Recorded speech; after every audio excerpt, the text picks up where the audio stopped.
ማህበረሰብን ለመገንባት የቤተሰብ አመሰራረት ስነ ምግባር በጣም አስፈላጊ ነው። ሚዲያ ባለው ማህበረሰብ ላይ በቤተሰብ ላይ ብሎም እንደ ሀገር ደረጃም ከፍተኛ ተግዳሮት ነው። በዚህ በሶሻል ሚዲያ ስንትና ስንት ያለቀሱ እህቶችና ወንድሞች፣ ስንት የፈረሱ ቤቶች አሉ። ቤት ይቁጠረው። የኡማውን የወደፊቱን ህልውና እንዴት መጠበቅ አለበት? ምን ይጠበቅባቸዋል? ድርጅት ልጄ የት ነው ያለው? አጠገቤ ያሉ ሁሉም ቤተሰብ እዚህ ነው ያሉ። ልጆች ሁሉም እዚህ ነው ያሉት። ምስትም ባልም እዚህ ነው ያሉት። ግን እዚህ የሉ። እስላም ከየት የመጣን ተቀበል ይለኛል፣ ከየት የመጣን አትቀበል ይለኛል። አባትና እናት አርአያ ከሆኑ ልጆቹ እነሱ ነው የሚከተሉ። የተማሪ ይደረሰ አያስፈልግም የሚል ነገር በሰፊው ሲሰራጭ ታያለ። ሰው ይሁን ጅኒ ይሁን ማይታወቅ ዝም ብሎ ለጠፈው። ድምጽ እኮ ነው፣ ጽሁፍ እኮ ነው። ማን እንደጻፈው ማይታወቅ። የትኛውም ቦታ ላይ መስጂድ የሌለበት ካለ ወጅዐሉ ቡዩተኩም ቂብላ ነው። መስጂድ መሰራት አለበት በየአካባቢው።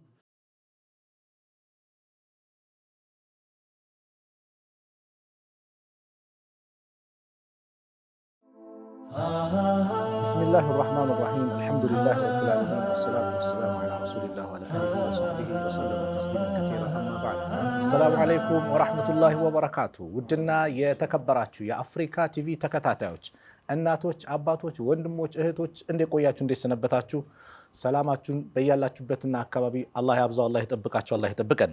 ይህ አፍሪካ ቲቪ ነው። በቤተሰባዊ ጉዳይ እየተመካከረ እናንተ ዘንድ እያቀረበ ያለው ፕሮግራም በጣም እንደወደዳችሁት እንደተደሰታችሁ ተስፋ እናደርጋለን።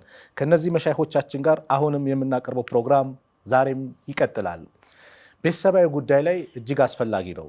ቤተሰብ ማህበረሰብን ለመገንባት የቤተሰብ አመሰራረት ስነ ምግባር በጣም አስፈላጊ ነው። ሙስተቅበሉ የቤተሰብ አመሰራረት ሙስተቅበሉ ላይ ስንመለከት የሚዲያ ተግዳሮት የሚባሉ ነገሮች አሉ። እነዚህን ከቤተሰብ አመሰራረት ጋር እንዴት ያዩታል? ብስሚላህ አልሐምዱሊላህ ወሰላቱ ወሰላሙ ዐላ ረሱሊላህ። ሚዲያ ባለው ማህበረሰብ ላይ በቤተሰብ ላይ ብሎም እንደ ሀገር ደረጃም ከፍተኛ ተግዳሮት ነው። እንደሚባለው ስንተኛ አላቅም ብቻ አሁን የአንድ መንግስት ሲመሰረት የሚያስፈልጉ የሚባሉ አሉ። የመከላከያ ሚኒስቴር፣ ገንዘብ ሚኒስቴር፣ ማስታወቂያ የሚባለው ሚዲያ ራሱ የቻለ መንግስት ላይ ተጽዕኖ ፈጣሪ የሆነ አደገኛ ጉዳይ ሆኖ መጥቷል። በቤተሰብ ላይ ደግሞ ሚንባቢል አውላ ነው ቤተሰብ ላይ። ስለዚህ ይህን ሚዲያ ያደረሰውን ተግዳሮቶችን ብናነሳ እጅግ በጣም አሳሳቢ የሆነና አንገብጋቢ የሆነ ጉዳይ ነው። ያም አንደኛ የሚያመጣው ረቃባን ያነሳል። የቤተሰባዊ ክትትል ቁጥጥር። ልጄ የት ነው ያለው? አጠገቤ ያሉ ሁሉም ቤተሰብ እዚህ ነው ያሉ። ልጆች ሁሉም እዚህ ነው ያሉት። ምስትም ባልም እዚህ ነው ያሉት። ግን እዚህ የሉ። ሌላ ዓለም ነው ያሉት። በምን በዚህ በስማርትፎኑናል በሚዲያው ገብተው ይዋኛሉ። እዚህ ላይ ሲዋኙ የሚያመጣው ትልቁ የተርቢያ ክፍተት ያመጣል። አንተ ነበር ተርቢያ ማድረግ የነበረብህ። አላህ በቁርአን የነገረን ያ አዩሀ ለዚነ አመኑ ቁ አንፉሰኩም ወአህሊኩም ናራ፣ ወላጆች ሆይ ራሳችሁንም ከጀሃነም ጠብቁ፣ ልጆቻችሁን ቤተሰቦቻችሁንም ከጀሃነም ጠብቁ ነበር የተባለው። አሁን ግን ጥበቃ እያደረገ ያለው ማን ነው? ይሄ ሶሻል ሚዲያው ነው እየተቆጣጠረ ያለው ማለት ነው። ለምሳሌ እንበልና ሶሻል ሚዲያ ላይ የተርቢያውን ክፍተት እንዴት እንደሚያመጣ አንድ አባባል አለ። አሁን ለምሳሌ በና ሲንግል ማም በሰፊው ይወራል። በቃ ባል አያስፈልግም፣ አግቢና 2-3 ከወለድሽ በኋላ በቃ ፍቺው፣ ብቻሽን ኑሪ፣ ለምን ከሱ ጋር ትተሳሰሪያለሽ? አያስፈልግም የሚል አለ። አሁን ብቻ አይደለም፣ አሁን በጣም እየተቆጣጠረው ሰግጥ ፈምስም አለ። በቃ ደድብ ባክ የምን መማር ነው? የተማሪ ይደረሰ አያስፈልግም የሚል ነገር በሰፊው ሲሰራጭ ታያለ። በሚዲያ ነው፣ ቤታችን ውስጥ ነው ይሁን ያለው። ሴቶች ወጥተው ይደንሳሉ። እንዴት ነው አያምርም? መቀመጫዬ አያምርም? እስኪ ህፃናት ነው የሚያዩት፣ ህፃናት ነው የሚያዩት። ሌላው ይመጣና ምንም አስራር የሚባል ነገር ሁሉ ጠፍቷል። ሁሉ ነገር ሚዲያ ላይ ወጥቷል። እነዚህ ሰዎች ይህን የሚናገሩት ሰዎች ላይክ ፍለጋ ነው፣ ኮሜንት ፍለጋ ነው፣ ተከታይ ፍለጋ ነው። ህዝብ ነፍስያ ደግሞ ተፈልጋ እነ ነፍሳ ለአማራቱን ቢሰው ነፍስያ ደግሞ ሁሌ በመጥፎ ነገር ነው የምታዘው። ኢላ ማን ረሒመ ረቢ፣ አላህ ያዘነለት ሰው ካልሆነ በስተቀር አላህን የፈራና የተጠነቀቀ ካልሆነ በስተቀር ህፃናት አላህ መፍራት የለም። ደስ የሚላቸውን ነገር የሚያምራቸውን ነገር ማየት ነው ያለው። ስለዚህ የልጆች ስነ ምግባር ብልሽት ይበላሻል። እዚች ጋር አንድ ነገር እንዲያነሱ በሆነ አንድ ወቅት ላይ እዚሁ ሀገራችን ላይ በጤና ሚኒስቴር ይመስለኛል ዶክተር አሚር የሚባሉ ጤና ሚኒስቴር በነበሩበት ሰዓት የኸምር የአስካሪ መጠጥ ማስታወቂያዎች ምናምን ቴሌቪዥን ላይ እንዳይደረጉ ተብለዋል። ትውልድን እንዳበላሽ በሚል እኛ ደግሞ ቤታችን ላይ ደግሞ ራሳችን የምንከፍትላቸው ከሆነ ደግሞ እንዴት ነው? እስኪን በደንብ ያስባል። አሁን እዛ በህግ ደረጃ ተከልክሏል፣ ግን በሶሻል ሚዲያው የተከፈተ ነው።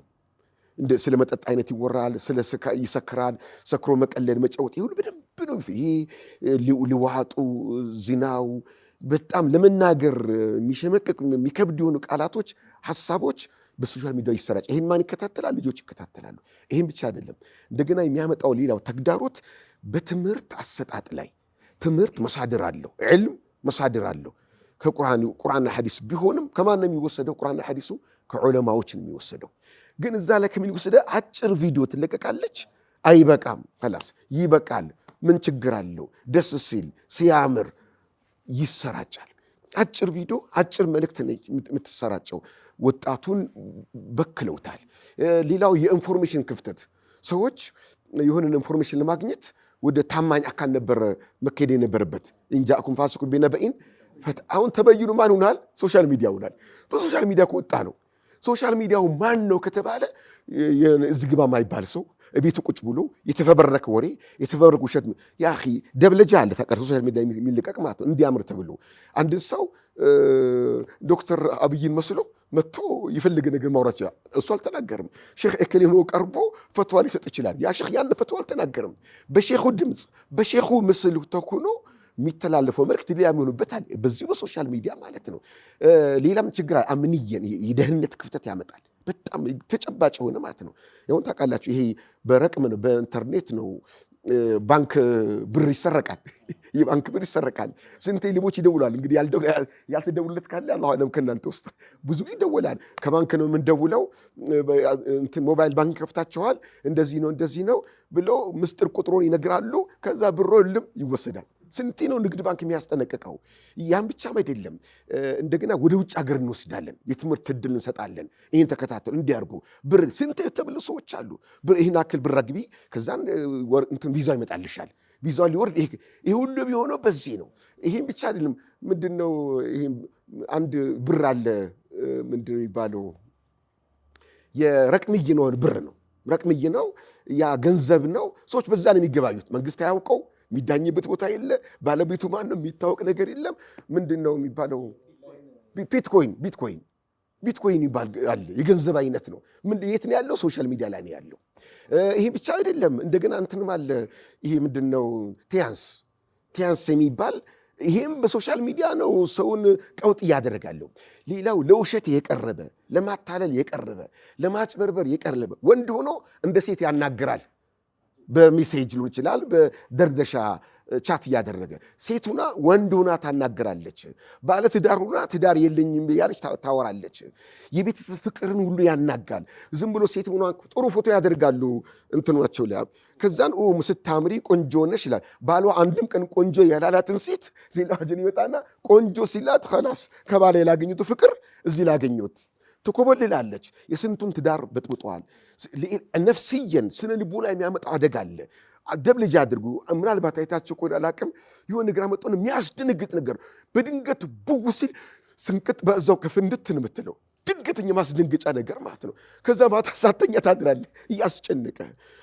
በጣም ዘግናኝ የሆነ ነገር በሚዲያ ላይ ሰው ሲታረድ ሰው አካሉ ጎድሎ ሲሆን አሁን እንደ ህግ የፌስቡክን ብለው የተለያዩ እንትኖቹ የሚከለክሉበት አጋጣሚ አለ።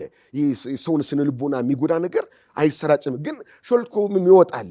ስነ ልቦና ይጎዳል። ፈሪ እንድትሆን ደፋር እንዳትሆን ያኺ የሚያደርሰው አደጋና ችግር ከጥቅሙ ጉዳቱ ያመዘ ነው። እንደ መፍትሄ ሳነሳ አንደኛ እንደ ቤተሰብ ሶሻል ሚዲያን መራቅ አይቻልም። መቼም ተቆጣጥሯል ሁሉንም ዕልምም ኸይርም መልካም ነገር ስላሉ ማለት ነው። ሰዓት መገደብ፣ በዚህ ሰዓት የምንጠቀመው አንድ። ሁለተኛው ሁሉም ሲጠቀም ሳሎን ቤት ሆኖ በአንድ ክላስ ላይ ተሰብስቦ መኝታ ቤት ውስጥ መግባት የለም፣ ጓሮ መሄድ የለም፣ ብርድ ልብስ ውስጥ ገብቶ የለም። ሁሉም አንድ ክላስ ላይ ሆኖ ጉዳዩ እንዲያይ። ሁለተኛ ሰው ተዓልቅ የሚያደርገው ሶሻል ሚዲያ ላይ በሚያውቀቹ ዱዓቶች ዑለማዎች ሰውን ተዓልቅ ቀልቡ ማድረግ አለበት። በአካል የሚታወቁ መሻይኾች ዑለማዎች ጋር ወጣቱን ተወላጁን በእነሱ ላይ ለማድረግ ና እከሌ ሼኽ ጋር እንሂድ ፈትዋ ጠይቀን እንመጣለን፣ ተምረን እንመጣለን፣ እከሌ ሼኽን መጋበዝ። ስለዚህ በአካል ስለሚታወቀው ሼኽ ከፍ አድርጎ መናገር። ብዙ ሰዎች አሉ ዋቅየን የሌሉ ነገር ግን በሶሻል ሚዲያ ኸልፊያቸው አይታወቅም፣ በማን ነው የቀሩት፣ ምንድነው የቀሩት አይታወቅም። ማህበረሰቡን ብጥብጥ ያደርገዋል በዚህ በሶሻል ሚዲያ ማለት ነው። ስለዚህ በጣም ቢነገር የሚያልቅ አይደለምና ምናልባት ለብቻው ከተደረገለት ሹክራን ጀዛከላሁ ኸይር ሼህ መሐመድ ፈረጅ የሚዲያን አደጋነት ማህበረሰቡን እንዴት እየበጠበጠ እንዳለ ያለውን ነገር ነግረውናል። መልእክቱ ለኛም ለናንተም ነው፣ ተጠቀሙበት። ሼህ ያዕቁብ ሰላም አለይኩም። ሼህ መሐመድ እንግዲህ የሚዲያውን የተግዳሮቱን በጣም ከባድነቱን አስተዋሉ። ይሄ ደግሞ የማንነትን ክብርን ምንን ለመጠበቅ የሚዲያው ተቆጣጥረን መጓዝ እንዳለብን ያመለክታል። መርሐባ ቢስሚላህ ወልሐምዱሊላህ ወሰላቱ ወሰላሙ ዐላ ረሱሊላህ። ኡስታዝ መሐመድ ፈረጅ ባቀረቡት ላይ ምስጥ ብዬ ነበር። እኔም በጣም ደስ የሚል ነው፣ ዋቂዒም ስለሆነ ተጨባጫችን ስለሆነ ሐቂቃ ነው። ስንት ሰዎች እያለቀሱ ነው ያሉት። ምንም የማታውቀውን ምንም የማያውቀውን ሰው እንደዚህ ያለ ቢዝነስ እንስራ ይሉና በሶሻል ሚዲያ ብቅ ይላሉ። 10 ምናምን ሚሊዮን አስገባሁ 20 ምናምን ሚሊዮን አስገባሁ እንደዚህ አስገባሁ እንደዚህ እንትን አልኩ እያሉ ይሄን ያክል ተበላሁ። አያውቁትም የት እንዳለ ዱባይ ይሁን ቱርክ ይሁን የት ይሁን አያውቁትም። በዚህ በሶሻል ሚዲያ ስንትና ስንት ያለቀሱ እህቶችና ወንድሞች፣ ስንት የፈረሱ ቤቶች አሉ። ቤት ይቁጠረው።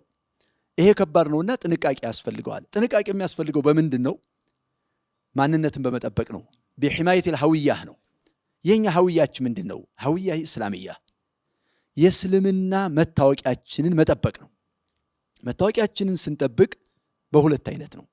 አንደኛ እንደ ግለሰብ ለብቻዬ እኔ እስልምናን መማር አለብኝ። እስልምናዬን ማወቅ አለብኝ። ኢስላም ምን ይላል በዚህ ጉዳይ ላይ? ኢስላም ከየት የመጣን ተቀበል ይለኛል፣ ከየት የመጣን አትቀበል ይለኛል።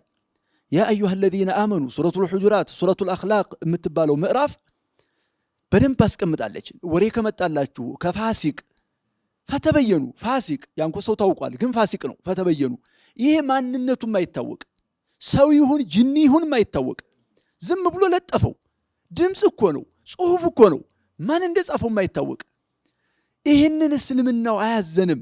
ማንነታችንን መጠበቅ ነው። ኢስላም የሚያዛቸውን በመጀመሪያ ደረጃ መማር ነው። አርካነል ኢስላም ያስቀመጣቸውን እንደ ሶላት፣ እንደ ጾም፣ እንደ ሐጅ፣ እንደ ዘካ ያሉት እንማራለን። ከዛም ደግሞ ወደ ተጥቢቅ እንሄዳለን፣ ወደ መተግበር እንሄዳለን። ራሳችንን እንጠብቃለን። እስልምናችን ላይ ስንትና ስንት ሰው ነው ጓደኞቹ ጋር ሲገናኝ አሰላሙ አለይኩም አንድ ሙስሊም ቢኖር እዛ ቦታ ላይ ብሎ ማሳወቅ የሚደፍረው? አንዳንድ ብዙ ጊዜ አሁን የሚታይ እንደው ያለ ክፍተት ነውና ባንሸፋፈንና በዝም ብለን እንትን ብንለው ደስ ይለኛል። ብዙ ሰዎች ሆነ ቦታ እንትን ሲሉ በዚህ ሙስሊም ያልሆኑ አካሎች አሉ። በዛ ባሉበት ቦታ ላይ ፈጣሪ ፈጣሪ እያሉ የሚናገሩ እንደኔው ቢጤ ማለት ነው። ለምን አላህ ብንል ምን አለ?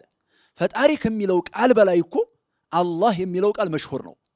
ሙስሊሙም ጋር ሙስሊም አልሆነውም ጋር ሀውዬ መጠበቅ አለብኝ። አለባበሴን ኮፍያ ለመልበስ ጥምጣሜን ለመልበስ ጀለብያ ለብሼ ለመሄድ እምንሸማቀቅ እኮ ወንድሞችና እህቶች አለን። ሒጃቧን ለብሳ ኒቃቧን ለመልበስ የምትሸማቀቅ እህት አለች። ሀውያዋን መጠበቅ አለባት። ለዚህ ምን ያስፈልጋል? ተንሚየቱል ወዕይ ነው። ግንዛቤውን ማዳበር ያስፈልጋል። ግንዛቤውን ማፋፋት ያስፈልጋል። ከዚህም ደግሞ ይሄ እንደ ግለሰብ የምናየው ነውና እንደ ማህበረሰብ ደግሞ ስንሄድ እንደ ኡስራ እንደ ቤተሰብ ስንሄድ ለልጆቻችን ማንነታቸው ላይ እንዳይሸማቀቁ ልጆቻችንን እስልምናን ማስተማር አለብን። ከህፃንነታቸው ጀምሮ እነሱን ማስተማር አለብን። ሌላ ነገር ሲናገሩ በትምህርት ቤት ይገናኛሉ ሙስሊምና ሙስሊም ያልሆኑ ልጆች። ሙስሊሞቹ ልጆች አልሐምዱሊላህ ለማለት ይፈራሉ። ሙስሊም ያልሆኑት ግን እንደምን አደራችሁ ይሉ አስተማሪዎቹ ሲገቡ እንደምን አደራችሁ ሲሏቸው እግዚአብሔር ይመስገን ወይም ምን ሊሉ ይችላሉ የራሳቸውን። ሙስሊሞቹ ግን አልሐምዱሊላህ ማለት ይሸማቀቃሉ። አትሸማቀቂ ብለን ማስተማር አለብን። በማንነታችን ልንኮራ ይገባል። ኩራት ያለው ዲን ያለን። ሰሂህ ሹክራን ጀዛከላህ። ማይኩን ለሼኻችን ለሼህ መሐመድ ዘይን ይስጡልን። ሼኻችን ደውሩል ሙአሰሳት ሰዓቱም ስላለቀ በደም እስቲ ቢስሚላህ ወልሐምዱሊላህ ወሰላቱ ወሰላሙ ዐላ ረሱሊላህ ሰለላሁ ዐለይሂ ወሰለም። እኔ ሁለቱ ባወሩና በጨረሱ በጣም ደስ ይለኝ ነበር።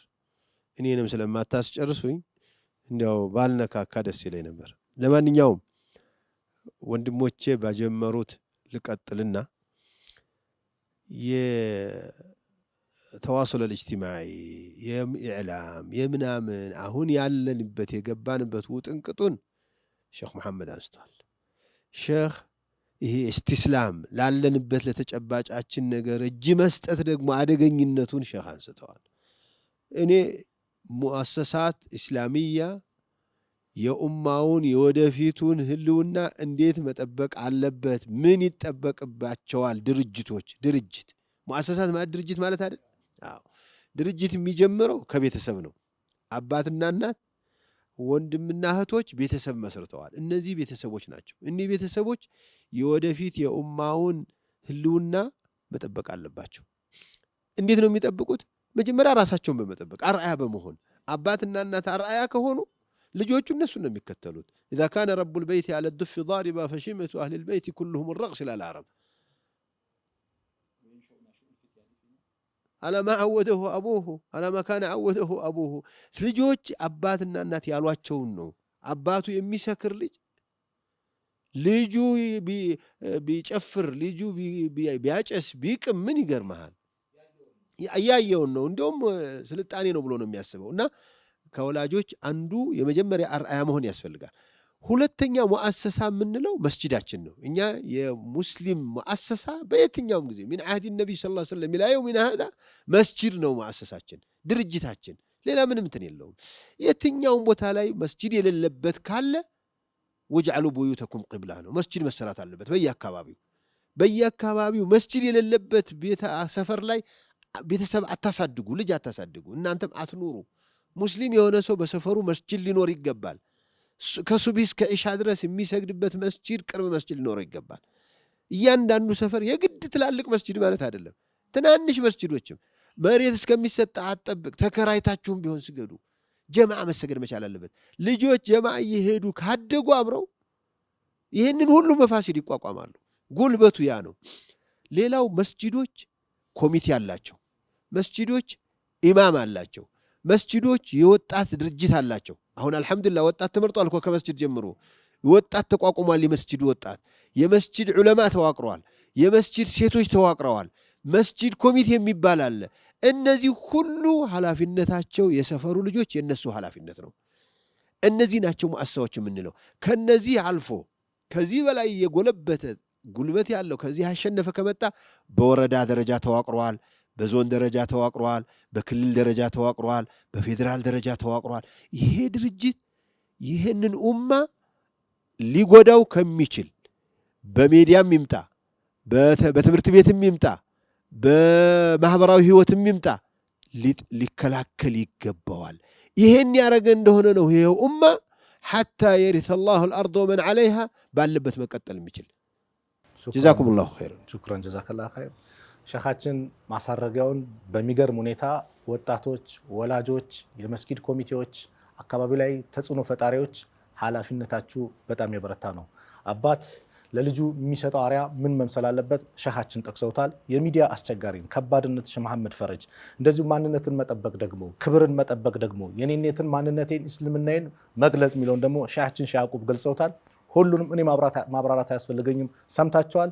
መተግበር ብቻ ነው። አላህ ሱብሓነሁ ወተዓላ በዲናችን ኮርተን ነገ የውመል ቂያማ ትልቅ ምንዳ ከሚያገኙ ባሪያዎች መካከል አላህ ያድርገን። ሰላም አለይኩም ወራህመቱላሂ ወበረካቱ።